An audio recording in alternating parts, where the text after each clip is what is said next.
Hi hello నమస్తే welcome to our channel. ప్రస్తుతం మనతో మాట్లాడడానికి సీనియర్ జర్నలిస్ట్ దాము బాలాజీ గారు ఉన్నారు. వారితో మాట్లాడదాం. Hi sir. Hi. Revanth Reddy గారు సచివాలయం మీద ఎంక్వైరీ చేపిస్తున్నారు. దీని వలన మనకి ఇప్పుడు మాజీ సీఎం అయిన కేసీఆర్ గారికి కానీ కేటీఆర్కి కానీ జైలుకి వెళ్ళడానికి ఏదైనా ప్రాబ్లం, ఇలాంటి ప్రయత్నాలు ఏమైనా చేపిస్తున్నారా రేవంత్ రెడ్డి గారు అని? యాక్చువల్గా ఇప్పుడు కేసీఆర్ని జైలుకి పంపిస్తానని రేవంత్ రెడ్డి అనేకసార్లు సభల్లో మాట్లాడాడు. గతంలో నేను రాగానే కేసీఆర్ని చల్లపల్లి జైలుకి పంపిస్తాను, డబుల్ బెడ్రూమ్లు ఇవ్వట్లేదు, ఆయనకి నేను డబుల్ బెడ్రూమ్ జైలు ఇప్పిస్తాను అనే సెటైర్లు కూడా వేశారు. సో రాగానే ఆయన ఫస్ట్ చేసిన పని విద్యుత్ రంగం మీద సమీక్ష చేయడం. ఆ సమీక్ష చేసినప్పుడు ఆ సీఎండీ కూడా హాజరు కాలేదు. అంటే క్లియర్గా విద్యుత్ రంగంలో అనేక అవకతవకలు జరిగాయనేది గతం ఎప్పటి నుంచో రేవంత్ రెడ్డి ఆరోపిస్తున్నాడు.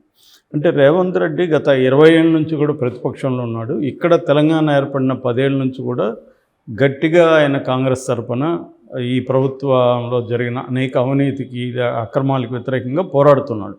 అందువల్ల ఆయనకి అన్ని రంగాలకు సంబంధించి ఒక క్లారిటీ ఆల్రెడీ ఉంది. అంటే ఏ రంగంలో ఎటువంటి అవకతవకలు జరిగాయని ఆయన ఇన్ఫర్మేషన్ ఆయన కలెక్ట్ చేసి డేటా పెట్టుకున్నారు. సో ఇప్పుడు ఆయన చాలా ఇంటర్వ్యూలో దీనికి గవర్నమెంట్ రాకముందు ఆయన అనేక పత్రికలకి టీవీ ఛానల్కి ఇంటర్వ్యూస్ ఇచ్చారు. ఆ ఇంటర్వ్యూస్లో ఆయన్ని దాదాపు అందరూ కూడా ఒక ప్రశ్న అడిగారు. అదేంటంటే, మీరు అధికారంలోకి వచ్చినాక కేసీఆర్ కుటుంబం మీద, కేసీఆర్ మీద మీరు విచారణ జరిపించి ఒక కక్షపూరిత ధోరణితో వ్యవహరిస్తారా?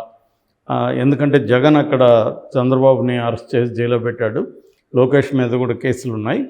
సో జగన్ మీద ఈ ఆరోపణలు ఉన్నాయి. గత ప్రభుత్వం మీద ఆయన కక్షపూరిత ధోరణితో వ్యవహరిస్తున్నాడని మీరు కూడా చేస్తారా? అంటే ఒక విధానపరమైన నిర్ణయాలు తీసుకున్నప్పుడు ఆ విధానపరమైన నిర్ణయాలని తిరగదోడుతూ ఆ విధానపరమైన నిర్ణయాలు తీసుకున్నందుకే అదేదో క్రైమ్ లాగా భావించే వాతావరణం దేశంలో అనేక చోట్ల ఉంది. ఈవెన్ మోడీ ప్రభుత్వం కూడా ప్రతిపక్షాలను వేధిస్తూ ఉన్నదనేది విపరీతమైన విమర్శలు. దాదాపు 5222 కేసులు ప్రతిపక్షాల మీద మోడీ ప్రభుత్వం పెట్టింది. ఈడీ కావచ్చు, సిబిఐ కావచ్చు, ఐటీ కావచ్చు, ఎన్ఐఏ కావచ్చు, ఇలాంటి అనేక ఇన్వెస్టిగేటివ్ ఏజెన్సీస్ని వీటి మీద ప్రయోగిస్తుంది. సో ఇక్కడ కూడా రేవంత్ రెడ్డి అలా చేసే అవకాశం ఉందా అని రేవంత్ రెడ్డిని అడిగినప్పుడు ఆయన క్లియర్గా చెప్పింది ఏంటంటే, నేను కక్షపూరితంగా వ్యవహరించను, కానీ గత ప్రభుత్వంలో జరిగిన అవినీతి అక్రమాల మీద మాత్రం చట్టపరంగా ముందుకెళ్తాం అని చెప్పాడు. నిజానికి అందరూ కూడా చేసేది అదే. మోడీ ఏమన్నా చట్ట వ్యతిరేకంగా వెళ్తున్నాడా? మోడీ కూడా చట్టాలను ఉపయోగించుకొని వెళ్తున్నాడు. జగన్ ఏమన్నా చట్ట వ్యతిరేకంగా వెళ్తున్నాడా? జగన్ కూడా చట్టంలో చట్టాలు ఏమేమి ఉన్నాయో వాటినే ఉపయోగించుకుంటూ వెళ్తున్నాడు. అందరూ చేసే పని అదే. కాకపోతే రేవంత్ రెడ్డి కక్షపూరితంగా వ్యవహరించాలని చెప్పాడు, కానీ ఆయన వచ్చినప్పటి నుంచి కూడా గత ప్రభుత్వంలో జరిగిన అనేక పథకాలు కావచ్చు, స్కీములు కావచ్చు, బిల్డింగులు కావచ్చు, అన్నిటి మీద ఆయన విచారణ మొదలు పెడుతున్నట్టుగా మనకు అర్థమవుతుంది. మన అసెంబ్లీలో కూడా అన్నాడు, మేడిగడ్డ కుంగిపోయింది, దాని మీద కూడా నేను సింగిల్ జడ్జితో విచారణ జరిపిస్తున్నాను అన్నాడు. సో ఒకటి విద్యుత్ రంగం. ఆ విద్యుత్ రంగంలో ఆయన చెప్పేది ఏంటంటే, ఒకటి కావాలనే వీళ్ళు ఎక్కువ డబ్బులు పెట్టి కొన్నారు ఛత్తీస్గఢ్ నుంచి, అవసరం లేకపోయినా విద్యుత్ కొన్నారు. దేనికంటే అది కుంభకోణం. తర్వాత కాళేశ్వరం ప్రాజెక్టు అనేది ఏ రకంగానూ వైబుల్ కాదు. అంటే 1 ఎకరా నీటికి దాదాపు 54,000 ఖర్చు అవుతుంది 1 ఎకరా నీటికి. ఆ ఎకరాలో 54,000 రాదు. సో ఒక నీటికి మాత్రం అంత ఖర్చు పెడితే అది వైయబుల్ కాదు అనేది ఎప్పటి నుంచో ప్రతిపక్షాలు కానీ సాగునీటి రంగ నిపుణులు కానీ చెప్తున్నారు. కానీ కేసీఆర్ వినలేదు. ఇది ఎందుకు చేశాడంటే దాంట్లో కూడా పెద్ద ఎత్తున అవినీతి చేయడానికి కోసమే చేశాడు అనేది వీళ్ళ ఆరోపణ. ఆకునూరు మురళి లాంటి వాళ్ళు కూడా చెప్పారు, సమ్మర్లో అయితే ఇది 1 lakh కూడా పోతుందని చెప్పారు 1 ఎకరా కాస్ట్ ఓన్లీ వాటర్కి. దాని బదులు ఆ 1 lakh ఆ ఎకరాకి ఆ రైతుకి ఇస్తే రైతుకి హెల్ప్ అవుతుంది కదా అన్న వాదన కూడా ఉంది. కాకపోతే ఏంటంటే, ఇక్కడ వాటర్ సోర్స్ అనేది ఎత్తిపోతల ద్వారా తప్ప ఎక్కువ ఎకరాలకు అందించలేమనేది వీళ్ళ వాదన. సో ఖర్చు పెట్టక తప్పదు అనేది వీళ్ళ వాదన. సో ఏదేమైనా దాంట్లో పెద్ద ఎత్తున అవినీతి, కాళేశ్వరం అనేది కంప్లీట్గా అవినీతి ప్రాజెక్ట్ అని ఇప్పటి నుంచి చెప్తున్నారు. దాని మీద కూడా ఎంక్వైరీ చేస్తారు. ఇక నెక్స్ట్ వచ్చి మిషన్ భగీరథ. మిషన్ భగీరథ ఏంటంటే ఇంటింటికి నల్ల అనే ప్రాజెక్టు. దీనికి 54,000 కోట్లు ఖర్చు అయింది ఇప్పటివరకు. నల్లాలు ఎక్కడ రాలేదు కానీ పైప్ లైన్లు మాత్రం వచ్చాయి, నల్లాలు బిగించలేదు, వాటర్ రాలేదు అన్న విమర్శ ఉంది. సో దీని మీద మిషన్ భగీరథ మీద కూడా ఇప్పుడు వేస్తున్నాడు. అట్లాగే భద్రాద్రి, యాదాద్రి సంబంధించిన ప్రాజెక్ట్స్, ఎలక్ట్రిసిటీ ప్రాజెక్ట్స్, వాటిలో మిషన్ల కొనుగోలులో పెద్ద అవినీతి జరిగిందని ఎప్పటి నుంచో కాంగ్రెస్ ఆరోపిస్తుంది, రేవంత్ రెడ్డి ఆరోపిస్తున్నాడు. దాని మీద కూడా చేస్తున్నారు. ఇప్పుడు కొత్తగా వినబడేది ఏంటంటే సచివాలయం 600 అంటారు, 700 కోట్లు అంటారు.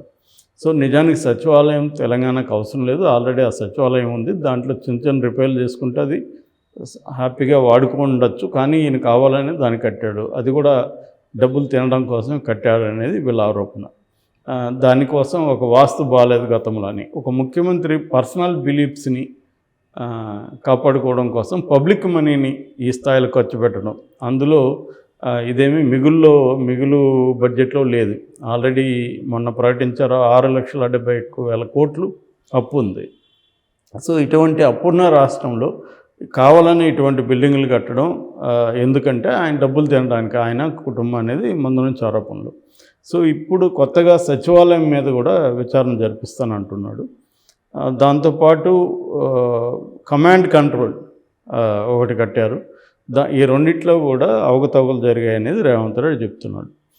ఇది కాకుండా పోలీస్ టవర్స్లో కూడా, అంటే ఒక రకంగా ఏంటంటే గత 10 ఏళ్లలో కేసీఆర్ ఆధ్వర్యంలో బీఆర్ఎస్ ప్రభుత్వం చేపట్టిన అనేక ప్రాజెక్టుల మీద విచారణ స్టార్ట్ అవుతుంది. దీంట్లో 2 ప్రయోజనాలు రేవంత్ రెడ్డికి ఉన్నాయి. ఒకటేంటంటే గత ప్రభుత్వం అంతా అవినీతి, అక్రమాలు అని చెప్పి దీనివల్ల కంప్లీట్గా రాష్ట్రంలో ప్రభుత్వం వైఫల్యం చెందింది, అప్పుల్లో మునిగిపోయింది రాష్ట్రం. నిజానికి ఈ రాష్ట్రం ఆర్థిక వ్యవస్థ బాగుంది, కానీ దాన్ని మేనేజ్ చేయడంలో వీళ్ళు నాశనం చేశారు అనేది ప్రధానమైన ఆరోపణ. శ్వేతపత్రంలో కూడా అదే ఉంది. అంటే పబ్లిక్ ఫైనాన్స్ని ఎట్లా మిస్యూజ్ చేశారనేది శ్వేతపత్రంలో డీటెయిల్గా చెప్పుకుంటూ వచ్చారు. సో ఇప్పుడు అది చెప్పడం వల్ల ఏమవుతుందంటే బీఆర్ఎస్ ప్రభుత్వాన్ని డీలెజిటిమైజ్ చేయడం. అంటే బీఆర్ఎస్ ప్రభుత్వంలో అభివృద్ధి బాగుంది, సంక్షేమ పథకాలు బాగున్నాయి అన్న అభిప్రాయం అందరిలో ఉంది. అది తప్పని నిరూపించడం. దానివల్ల లాభం ఏంటంటే నెక్స్ట్ వచ్చే ఎలక్షన్లో బీఆర్ఎస్ని ప్రజల్లో ఇంకా బదనాం చేయడం ద్వారా కాంగ్రెస్కి లబ్ధి చేకూర్చవచ్చు అనేది ఒక స్ట్రాటజీ. రెండవ స్ట్రాటజీ, ఒక 6 గ్యారంటీలు ఇచ్చారు, అనేక పథకాలు ఇచ్చారు. ఈ పథకాలకు సంబంధించి అమలు చేయడానికి తగినంత మనీ లేదు. ఆల్రెడీ 6,70,000 కోట్ల అప్పు ఉంది. అది కాకుండా ఎవ్రీ ఇయర్ 1,00,000 కోట్లు అదనంగా పడుతుంది ఈ పథకాలని ఇంప్లిమెంట్ చేయాలంటే. 1,00,000 కోట్లు ఎక్కడి నుంచి వస్తారు? రెవెన్యూనే 1.5 lakh ఉంది పర్ ఇయర్.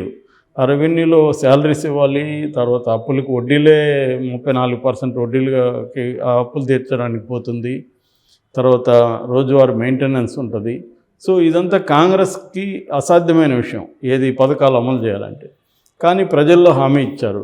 సో ఇప్పుడు వాళ్ళు ఏం చేస్తున్నారంటే కాంగ్రెస్ ఉన్న ప్లాన్ ఏంటంటే ఈ పథకాలని అమలు చేయకపోవడానికి ప్రధాన కారణం గత ప్రభుత్వం చేసిన నిర్వాహకం వల్ల అప్పులైపోయింది, దివాలా తీసింది రాష్ట్రం అనే ఒక నెరేటివ్ని జనంలోకి తీసుకెళ్ళాలి.